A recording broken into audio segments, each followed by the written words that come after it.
একদিনের বাচ্চা দোলনায় থেকে কথা বলেছেন হযরতে ঈসা আলাইহিস সালাম। তিনি কথা বলে বক্তব্য দিয়ে মায়ের পবিত্রতা বর্ণনা করেছেন। সুবহানাল্লাহ। এই হলো হযরতে ঈসা আলাইহিস সালামের এই জীবনের প্রাথমিক লগ্ন। এরপরে ঈসা আলাইহিস সালাম এভাবে করে আস্তে আস্তে করে তিনি বড় হতে লাগলেন। এই পৃথিবীতে যে সমস্ত নবী এবং রাসূলদেরকে আল্লাহ তাআলা ছোট্টবেলায় নবুয়ত দিয়েছেন, তার মধ্যে উনি হচ্ছেন অন্যতম। একজনকে দেয়া হয়েছে 7 বছরের সময়, আর ওনাকে দেয়া হয়েছে দোলনায় মাত্র জন্মগ্রহণ করেছেন এই সময়ে। সুবহানাল্লাহ। তো ঈসা আলাইহিস সালাম তার মায়ের পেটের মধ্যে আমাদের মতো করে, গ্রামের সব মানুষদের মতো করে একেবারে 10 মাস 10 দিন এই সিস্টেমের নয়, বরং তিনি একসাথেই সন্তান ভূমিষ্ঠ হবার জন্য যতটুকু উপযুক্ত লাগবে, জিবরাইল আমিন বলল তুমি এখনই মা হবে। তোমাকে আল্লাহ তাআলা ঈসা নবীর মা করাবার সিদ্ধান্ত নিয়েছেন। তিনি বললেন যে আমি তো কোনো পুরুষের সাথে অপকর্ম করিনি, আমার তো বিয়ে হয়নি, আমাকে কেউ টাচ করতে পারেনি, কি করে আমার সন্তান হবে? সাথে সাথেই সেটা বাস্তবায়িত হয়ে গেল। সুবহানাল্লাহ। তিনি মায়ের কোলে থাকা অবস্থায় আল্লাহর থেকে পয়গাম পেয়ে গেলেন। তিনি ঘোষণা করলেন যে আমি নবী। আর আমার রাসূল সাল্লাল্লাহু আলাইহি সাল্লামকে আল্লাহ তাআলা 40 বছরের সময় কিতাব দিয়েছেন, নবুয়তের ঘোষণা দিয়েছেন। আর ঈসা আলাইহিস সালামকে আল্লাহ তাআলা দোলনায় মায়ের কোলে বসে সেই সময়ই ঘোষণা তিনি দিয়ে দিয়েছেন। সুবহানাল্লাহ। তো ঈসা আলাইহিস সালাম এবার দাওয়াতের কার্যক্রম তিনি যখন শুরু করলেন, দাওয়াতি কার্যক্রম মানুষের সাথে তিনি পরিচালনা শুরু করলেন। ঈসা আলাইহিস সালাম ছিলেন অন্যান্য সকল নবী রাসূলদের মধ্যে এক অনন্য দৃষ্টান্ত এবং উদাহরণ নিয়ে তিনি পৃথিবীতে আগমন করেছিলেন। ঈসা আলাইহিস সালাম অন্য কারো মতো নয়। ঈসা আলাইহিস সালাম একমাত্র জীবিত নবী এখনো পর্যন্ত, যাকে আল্লাহ তাআলা 40 বছরের সময় এই পৃথিবী থেকে তাকে উঠিয়ে নিয়ে গিয়েছেন। চতুর্থ আসমানে তিনি রয়েছেন। কিয়ামতের পূর্বে আবারও তিনি আমার রাসূলের উম্মত হয়ে, আমাদের মতো হয়ে, আমরা যেই মর্যাদায় রয়েছি এই মর্যাদা পাওয়ার জন্য আল্লাহর কাছে দোয়া করে কান্নাকাটি করে এরপর আল্লাহ কবুল করেছেন। তিনি আবারও ঠিক আমাদের এই সিস্টেমে তিনি পৃথিবীতে আগমন করবেন।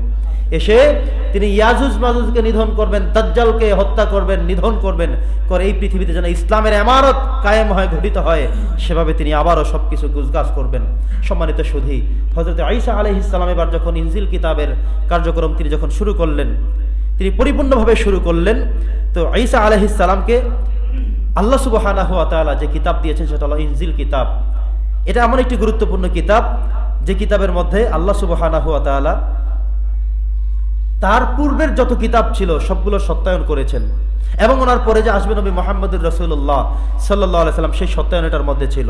তিনি বলেছেন, ঈসা আলাইহিস সালাম তিনি বলেছেন যে ইন্নী আব্দুল্লাহ, আমি আল্লাহ তাআলার একজন বান্দা। শুধুমাত্র তাই নয়, আতানিয়াল কিতাব ওয়া জাআলানি নাবিয়্যা, আমাকে আল্লাহ তাআলা কিতাব দান করেছেন, আমাকে নবুয়ত দান করেছেন, আমি হব নবী।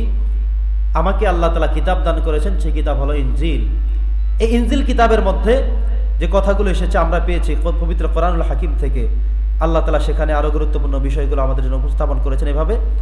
ঈসা আলাইহিস সালাম বলেছেন যে ওয়াইজ ক্বালা ঈসা ইবনু মারইয়াম ইয়া বানি ইসরাঈল ইন্নী রাসূলুল্লাহি ইলাইকুম মুসাদ্দিকা, হে বানি ইসরাঈল, আমি তোমাদের কাছে একজন সত্য নবী হিসেবে আবির্ভূত হয়েছি। বনি ইসরাঈলদের কাছে অসংখ্য গণিত নবী গিয়েছিলেন, সর্বশেষ নবী যিনি গিয়েছিলেন তিনি হচ্ছেন হযরত ঈসা আলাইহিস সালাম। সুবহানাল্লাহ। তো ঈসা আলাইহিস সালাম যে কথাটা বললেন যে ইন্নী রাসূলুল্লাহি ইলাইকুম মুসাদ্দিকা, আমি তোমাদের কাছে একজন সত্য নবী হিসেবে আবির্ভূত হয়েছি। লিমা বাইনা ইয়াদাইয়া মিনাত তাওরাত, আমার পূর্বে যে সমস্ত কিতাবগুলো গিয়েছে, বিশেষ করে তাওরাত সহ যা, আমি এইগুলোর সত্যায়নকারী। এগুলো যে ঠিক, এগুলো যে রাইট, এগুলো যে বাস্তবসম্মত, এগুলো যে আল্লাহর পক্ষ থেকে এসেছে সেই কথা আমি সত্যায়ন করলাম। ওয়া মুবাশশিরাম বিরাসূলিন ইয়াতি মিন বা'দি ইসমুহু আহমদ, এবং আমার পরেও আরেকজন রাসূল আসবেন পৃথিবীতে। সুবহানাল্লাহ। আমার পরে আরেকটি কিতাব আসবে, সেটা হলো আল কোরআন। আমার পরে আরেকজন রাসূল আসবেন, নবী আসবেন, তিনি আর কেউ নয়, তিনি হচ্ছেন মুহাম্মাদুর রাসূলুল্লাহ সাল্লাল্লাহু আলাইহি সাল্লাম। তিনি সেই ঘোষণা দিয়ে দিলেন। তার মানে হলো একজন নবীর কাজ হলো তার পূর্বের যারা ছিল তাদের ব্যাপারে সত্যায়ন করবেন, তিনি নিজের কথা বলবেন এবং পরবর্তীতে কি আসবে সেটা সত্যায়ন করবেন। প্রিয় উপস্থিতি, হযরতে আদম আলাইহিস সালাম থেকে শুরু করে কিয়ামত পর্যন্ত শুধুমাত্র নয়, বরং মুহাম্মদ সাল্লাল্লাহু আলাইহি ওয়াসাল্লাম পর্যন্ত যত নবী রাসূল এসেছেন সমস্ত নবী রাসূলরাই সবাই আদম আলাইহিস সালাম তিনি বলেছিলেন যে আমাদের শেষে একজন নবী আসবেন যার নাম হবে মুহাম্মদুর রাসূলুল্লাহ সাল্লাল্লাহু আলাইহি ওয়াসাল্লাম। এভাবে করে যত নবী এসেছেন, রাসূল এসেছেন, সব নবী সব রাসূল সবাই মিলে এই কথা বলেছেন যে শেষে একজন নবী আসবেন যিনি আখিরি নবী, যিনি নবীদের নবী, যিনি সাইয়্যিদুল মুরসালিন, যিনি খাতামুন নবিয়্যিন। এভাবে তারা প্রত্যেকেই এই সংবাদ এই প্রসার করে গিয়েছেন। এমনকি কিয়ামত পর্যন্ত আমরা যারা আছি নবীর উম্মত হিসেবে, কিয়ামত যতদিন না হবে ততদিন পর্যন্ত এই নবীর অনুসারী হয়েই আমরা থাকব। এই নবীর কথাই আমরা বলে যাব, অন্য কোনো নতুন কথা বলবার কোনো সুযোগ নেই।